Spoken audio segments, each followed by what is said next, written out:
হৰিৰ হ'ল যে লাপোং ভোলা, এদিনা ভোলাই বৰমাটো ভোলাই দেহ ভ্ৰমণ কৰিব গৈছিল বোলে ওলাই।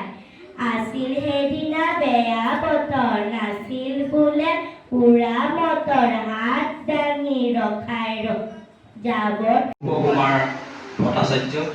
গপুপদাই ভাল আবৃত্তি কৰে আমি সকলোৱে জানো। মোৰ এখন সপোন নগৰী ঐশ্বৰ্য নামৰ আবৃত্তি কেছেট এখন নিৰ্মাণ কৰিছিলোঁ। এই কেছেটখনত আজি অনুষ্ঠিত আবৃত্তি মহাৰণৰ ঢেকীয়াজুলি সমজিলাৰ সভাপতি হিচাপে আপোনাৰ পৰা দুই এষাৰ জানিবলৈ বিচাৰিছোঁ। হয়, ধন্যবাদ।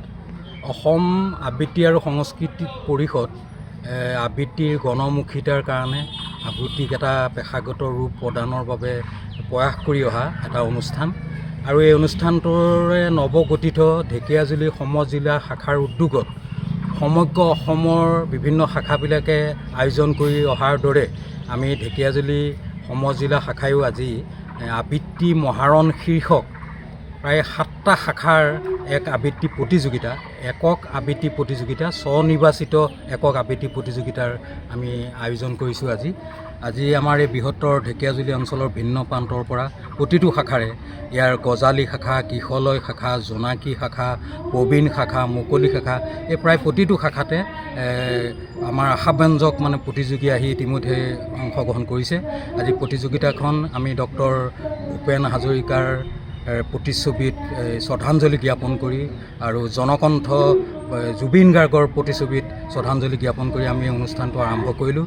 আমাৰ এই অঞ্চলৰ এগৰাকী বলিষ্ঠ আবৃত্তিকাৰ, এগৰাকী সামাজিক ব্যক্তি শ্ৰদ্ধাৰ অপূৰ্ব কুমাৰ ভট্টাচাৰ্যই আজি আমাৰ আবৃত্তি প্ৰতিযোগিতাখন শুভ উদ্বোধন কৰিলে। ইতিমধ্যে আমাৰ আবৃত্তি প্ৰতিযোগিতা চলি আছে। এই আবৃত্তি প্ৰতিযোগিতাৰ শাখা পৰ্যায়ত যিসকল প্ৰথম শ্ৰেষ্ঠ আৰু তৃতীয় শ্ৰেষ্ঠ হ'ব, তেখেতসকলে আকৌ শোণিতপুৰ জিলা ভিত্তিত যিখন প্ৰতিযোগিতা আয়োজন কৰিব অসম আবৃত্তি আৰু সংস্কৃতি পৰিষদে, সেই প্ৰতিযোগিতাত অংশগ্ৰহণ কৰিব, আৰু তাত যদি নিৰ্বাচিত হয় সেইসকল প্ৰতিযোগীয়ে গৈ ৰাজ্যিক পৰ্যায়ত যিখন প্ৰতিযোগিতা হ'ব এই প্ৰতিযোগিতাখনত অংশগ্ৰহণ কৰিব। ইতিমধ্যে সেইকাৰণে অসমৰ ভিন্ন প্ৰান্তত, ভিন্ন শাখাই, ভিন্ন জিলাই এই প্ৰতিযোগিতাখন আয়োজন কৰি আহিছে। গতিকে সেইকাৰণে ইয়াৰ আবৃত্তি মহাৰণ নাম দিছে। বিভিন্ন বয়সৰ আপোনালোকৰ দৰে সহৃদয় ব্যক্তিসকলে আৰু আবৃত্তিৰ প্ৰতি যাৰ টান আছে, আবৃত্তিৰ প্ৰতি যাৰ ধাৰণা আছে, সেইসকলে নিশ্চয় এই অনুষ্ঠানটিক হৃদয়ত স্থান দিব আৰু আগবঢ়াই লৈ যাব, সেইটো আমাৰ অতি আশা।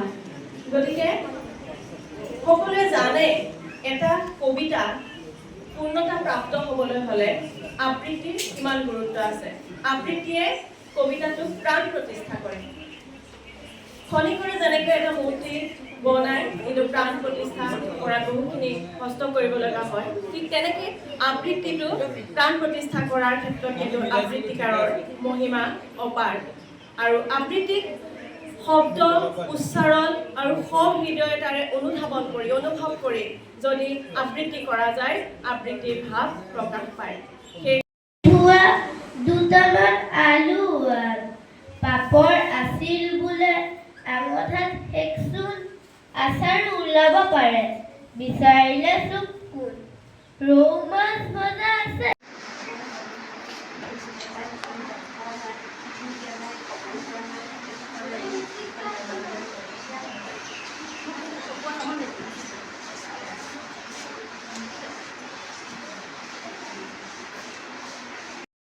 হৰিৰ হ'ল যে লাপোং ভোলা, এদিনা ভোলাই বৰমাটো ভোলাই দেহ ভ্ৰমণ কৰিব গৈছিল বোলে ওলাই।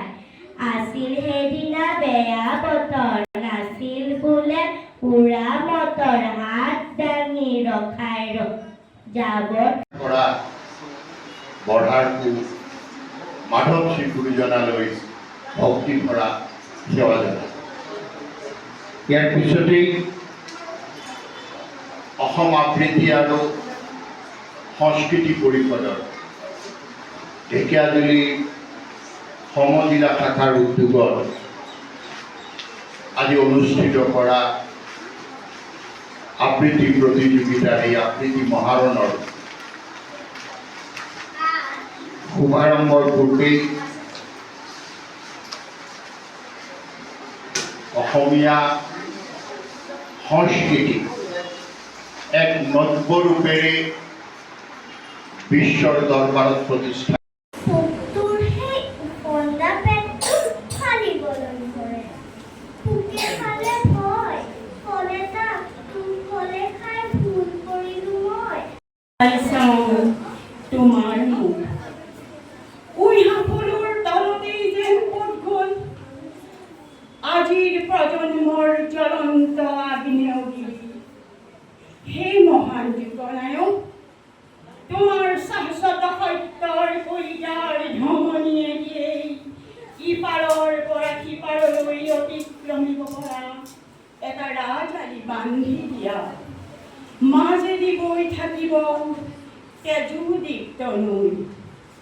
তোমাৰ অতীতৰ গৌৰৱ মালতে, তোমাৰ বুকুৰ পোহৰতে নৱপ্ৰজন্ম বৰ্জ তোমাৰ শক্তিশালী উদাত্ত কণ্ঠ দিয়া। এদিন আকাশে ক'লে জনৈক গীতিকাৰে অকণি আকাশ দেখুৱালে, তুমি কিয় আজি বাৰু কম্পিত কণ্ঠেৰে মাগিছা সৰ্বকাশ সন্তান? মই ক'লো তুমিতো কৈছিলা ৰাতিপুৱা যিমানে বিলাই দিবা সিমানে মহান হ'বা। তাৰে নাম সঁচা গায়কা।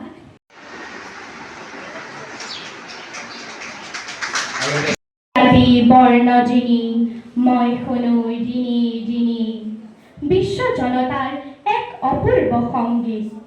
সেই সংগীতৰ প্ৰতিধ্বনি তোলো মোৰ গানে সুৰে সাম্যৰ সমৃদ্ধিৰ সৌন্দৰ্যৰ মহামহত্বৰ পাতিবলে শান্তিৰ নৱলোক এই পৃথিৱী। কুমাৰ ভট্টাচাৰ্য বসুপদাই ভাল আবৃত্তি কৰে আমি সকলোৱে জানো। মোৰ এখন সপোন নগৰী ঐশ্বৰ্য নামৰ আবৃত্তি কেছেট এখন নিৰ্মাণ কৰিছিলোঁ। সেই কেছেটখনত বিচাৰিছোঁ এয়া ধ্ৰুৱ মহন্ত ডাঙৰীয়া। এইবাৰ আমি ধ্ৰুৱ বৰা দা তেখেতক সম্বৰ্ধনা জনাব বিচাৰিছোঁ। সম্বৰ্ধনা